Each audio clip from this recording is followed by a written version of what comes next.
Selain 3 tersangka yang telah ditetapkan KPK, dugaan adanya komunikasi pengembang dan DPRD DKI Jakarta juga mencuat.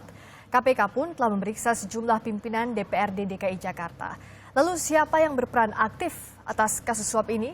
Telah hadir di studio Kompas TV, Direktur Lingkar Madani, Ray Rangkuti. Selamat sore. Selamat sore. Mas Ray, dan juga kami mengundang Anda untuk berpartisipasi dengan menghubungi nomor telepon 021 5366 1313 atau 021 5366 1222. Bang Ray, kalau misalnya kita lihat ada yang baru lagi. Aguan diduga menjadi dalang dari kasus reklamasi ini. Ya. Dan melibatkan pimpinan DPRD bahkan. Ya. Ada pertemuan sebelum itu.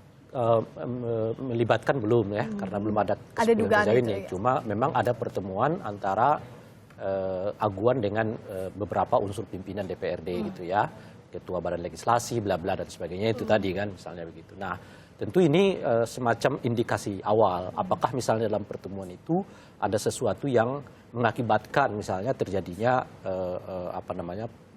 semacam pengucuran uang terhadap tersangka sekarang yang bernama Sanusi gitu dan sebagainya gitu. Nah tentu itu pintu masuknya, tetapi boleh jadi orang nanti akan berpikir enggak, itu kan diskusi biasa saja, makan biasa saja untuk menyamakan persepsi, ya kita diminta datang bagaimana, oh iya itu bisa, tetapi itu juga bisa kita katakan misalnya untuk mengatakan apakah dalam pertemuan itu sudah terjadi semacam deal antara pihak pengusaha dalam hal ini Saudara Aguan maupun dengan pihak DPRD yang diwakili Ongen Sangaji membenarkan ada pertemuan itu, tapi itu masih bersayap artinya. Kalau itu saya pikir nggak dibantah ya. Mereka mengatakan rata-rata mengatakan ada pertemuan. Nah, yang jadi masalah kita kan bukan ada pertemuan ya, karena bisa DPRD kan. Kalau pertemuan di DPRD juga kan bisa terjadi, tapi kan apa isi pertemuan itu yang jadi yang harus jadi concern, yang itu yang pintu utama masuknya KPK untuk melihat apakah kemungkinan ada aliran dana bukan hanya kepada tersangka sekarang Saudara Sanusi, tapi juga mungkin kepada anggota DPRD yang lain. Dan ada pertemuan tapi belum tahu ada apa isi di sana. Isi pertemuannya. Tapi yang kemarin terakhir adalah pembahasan raperda ini dihentikan. Bisakah ini menjadi pertanyaan di benak masyarakat, loh kok dihentikan sih? Ada kaitannya atau tidak dengan pertemuan itu? Pertama, kalau ini dihentikan tentu saya sendiri berharap itu terjadi gitu, karena dengan kasus yang seperti sekarang mereka masih tetap ngotot, itu menurut saya sih memang sudah sangat keterlaluan kan. Karena apa? Karena raperda ini sudah menimbulkan satu persoalan besar, baik secara substantif di mana masyarakat kita yang menolak perda ini dibuat atau reklamasi ini dilakukan, maupun pada prosesnya sudah salah gitu. Nah, oleh karena itu ya memang harus ditanggalkan dulu. Nah, yang jadi masalah menurut saya adalah soal bagaimana melihat kesepakatan pimpinan DPR yang katanya merupakan usulan dari praksi-praksi itu untuk menyatakan bahwa kasus ini atau raperda ini dihentikan. Nah, dihentikan sementara waktu atau dihentikan selama-lamanya, kita nggak tahu juga sifat dihentikannya seperti apa dan dalam forum apa mereka perbincangkan. Sebab kalau tidak ada forum resmi yang diakui oleh undang-undang, ya tentu saja ini kesepakatan-kesepakatan yang tidak mengikat secara hukum. Bahwa mereka secara politik misalnya ya mengatakan bahwa kita bersetuju ini yaitu politik gitu. Tetapi secara hukum tidak ada dasarnya untuk menghentikan itu, karena misalnya tidak jelas forum apa yang dipakai oleh mereka untuk menyatakan menghentikan proses pembicaraan soal raperda ini gitu. Kalau kita lihat kasus ini mencuat di publik awalnya karena ada OTT terhadap M. Sanusi. Nah, yang jadi pertanyaan, kalau begitu ada kemungkinan M. Sanusi bermain tidak sendiri? Ada rekan-rekannya ikut? Ya, kita tidak tahu. Nanti ini. kan inilah bagian penting dari penyelidikan di KPK. Nah, cuman sebagai pembanding saja, kita mungkin bisa lihat apa istilahnya, fakta-fakta di mana anggota DPR misalnya gitu ya, tersangka kasus suap atau korupsi seringkali tidak dilakukan atas kepentingan diri sendiri gitu. Jadi ini sering, kalau misalnya suap saja mesti melibatkan satu atau dua pihak yang lain sesama anggota DPR. Korupsi juga bisa begitu. Jadi karena itulah kalau kita lihat fenomenanya sejak tahun 2004 katakan begitu, muncullah istilah yang disebut dengan korupsi berjamaah. Kenapa gitu? Karena seringkali kejadian tindak pidana korupsi di Indonesia itu tidak dilakukan oleh satu orang. Menutupi yang lain, satu melindungi yang lain. Selalu berkelompok ya, selalu ada, cuma meskipun aktornya satu, pemainnya satu, Tetapi sebetulnya itu juga berkelindan dengan kelompok-kelompok yang lain. Itu pertama. Nah yang kedua, yang dibahas ini kan satu ketentuan yang berhubungan dengan kebijakan yang harus diputuskan bersama. Kan tidak mungkin Saudara Sanusi sendiri yang harus memutuskan gitu. Nah itu harus melibatkan unsur anggota pansus yang lain atau macam-macam lah dalam bentuk ini.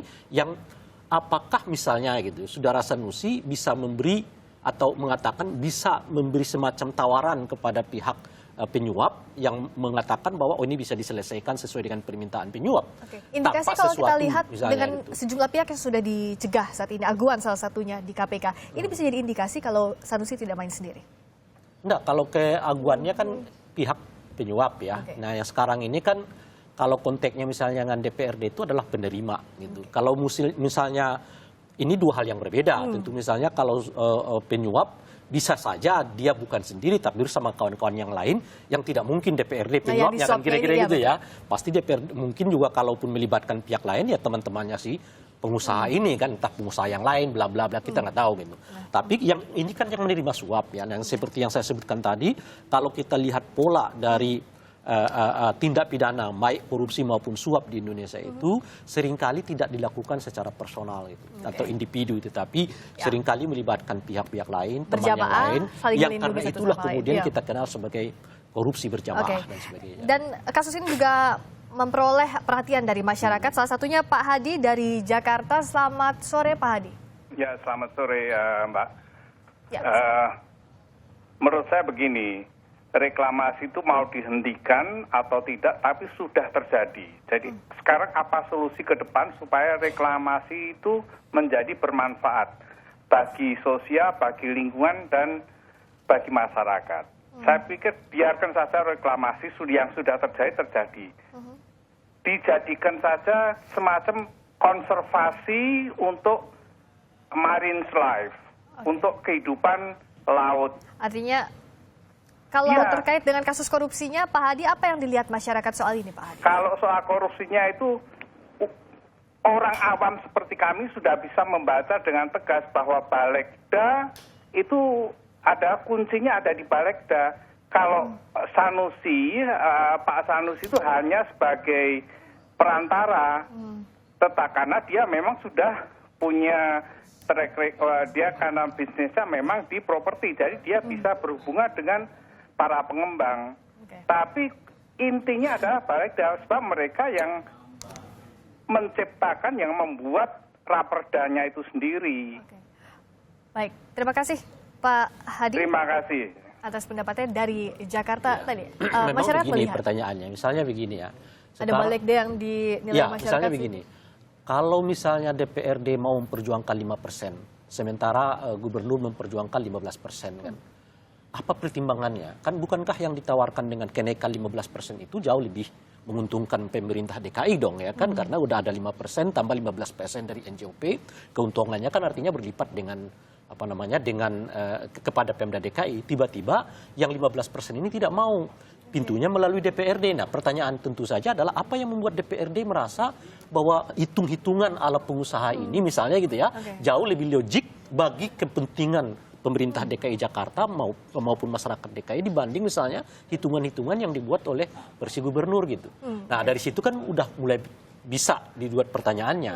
Karena sampai sejauh ini sekalipun kasus ini beredar, kita belum pernah mendengar penjelasan mengapa anggota DPRD seperti mau ya menurunkan tawaran dari 15% ini ke angka 5% tok. Oke, kita terima juga telepon dari Krisna di Jakarta. Selamat sore Pak Krisna. Selamat sore. Apa pendapat Pak Krisna soal kasus korupsi reklamasi ini? Saya ini nampaknya sebagai rakyat di Jakarta ini membuat galau. Galaunya gimana? Kalau sekarang DPRD sudah jelas-jelas tertangkap tangan. Itu kalau nggak ada maksud jahat dengan Ahok, ya, apalagi Ahok tujuannya 15% itu supaya pendapatan asli daerah untuk Jakarta, untuk dasaran rakyat Jakarta makin banyak, seperti kita-kita ini sekolah gratis, berobat gratis, ya. Untuk nelayan juga akan dibuatkan tempat-tempat yang layak, hunian yang layak.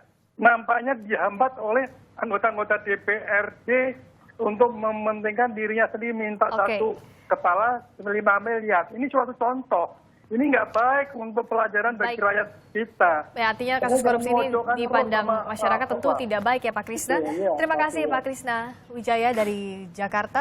Masyarakat melihat ini sebagai hal yang negatif. Tapi kalau kita lihat juga bagaimana proyek reklamasi di Jakarta dengan daerah yang lainnya.